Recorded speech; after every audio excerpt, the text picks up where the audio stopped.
pulled back and then started bouncing off of resistance, bounced off of resistance this final third time, and then made its plunge down, making its its first support point, popping back up. And you can see here again, small body as the market made its move up here. You can see it actually pushed you a little bit higher. It started to retrace, moved back up, came back down. So it started once again this up and down undulating motion, testing resistance. So there's 1, 2, 3 more times, and then finally moving down. But in every case, you can see here that these small bodies were caused by the market pushing up to resistance, and then the market reacting back down off of resistance.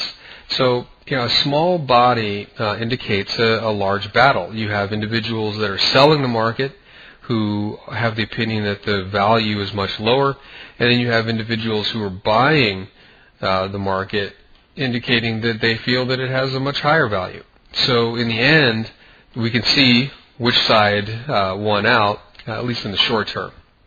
And at this point, really, we've got to be careful that we don't start getting an opinion of where we think that the market has to go.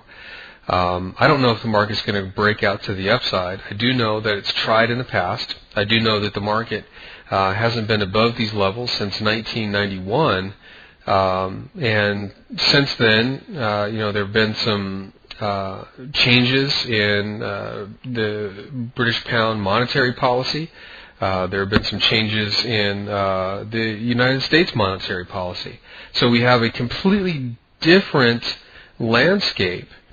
But if traders in their minds still have the perception that things are the same, at least for the short term, it really won't matter if things have changed, because in the mindset of traders, there will be the status quo. And I think that's why we may be getting some resistance up here. We're just seeing a play out of the psychology.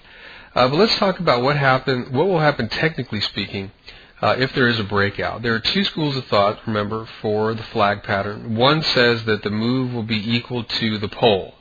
Of course, here's where you'll get an argument. Is the pole this whole length here, or is the pole this length here? So I like to use it as a guideline, and I like to just, again, let's keep this simple. Let's just use our eyes. We can see that in the grand scheme of things, this is not a